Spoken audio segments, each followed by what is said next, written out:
اللہ قرآن شریف کی یوں زینا بار بار فرمائے اطیعوا اللہ و اطیعوا الرسول کہ دا اللہ تابعداری بم کوے و دا خدای دا پیغمبر بم کوے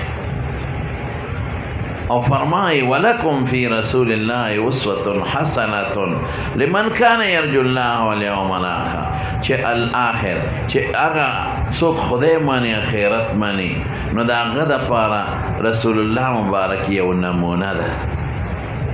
دا غا عقیدہ زمون دا پارا دا عقیدہ نمونہ دا جسنگ دا غخ کل عقیدہ دا توحید دا وحدانیت اب منگ ساتو دا غی اعمال چے غی کم اعمال منگ تخودلی دی اغا سے اعمال بکو دا غی اخلاق چے دا غی کم اخلاق و اغا سے اخلاق بساتو نو دا با زمون دا ایمان نخیو منگ تب مسلمانان ویدے کے قسم دے دومره ښکلی پیغمبر موږ له خدای را کړی دی یو عظیم راهنما او یو لوی شخصیت چې په مخ د ځمکه د خدای نه لاندې د ټول مخلوق نه لوړه اوچته مرتبه لري لا يمكن الثناء كما كان حقه بعد از خدا بزرگ توی قصه مختصر یو د خدای نه لاندې دی ځکه الله خالق دی حضور پاک مخلوق دی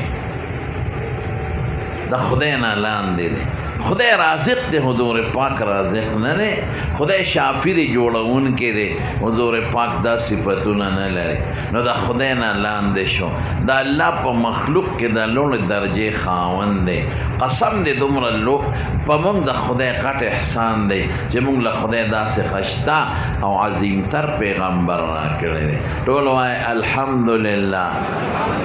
داسې نه شوق سره نور شوق سره دا سینا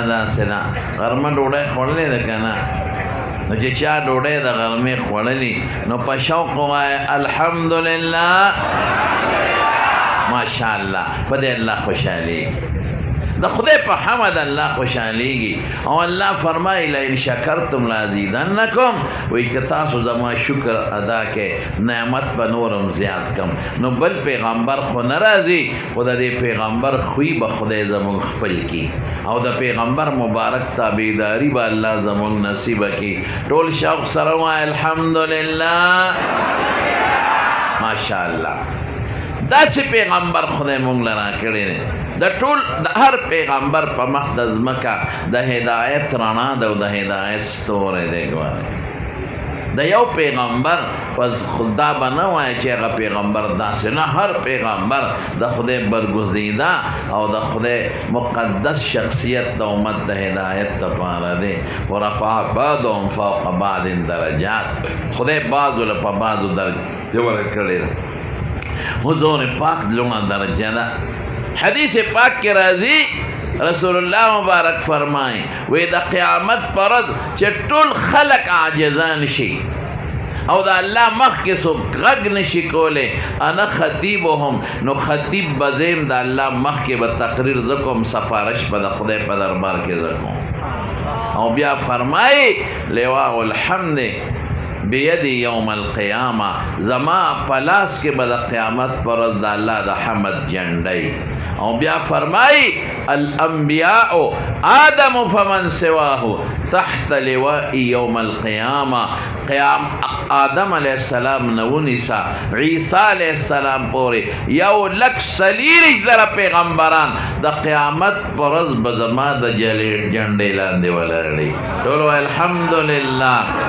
شوق سرا نور شوق سرا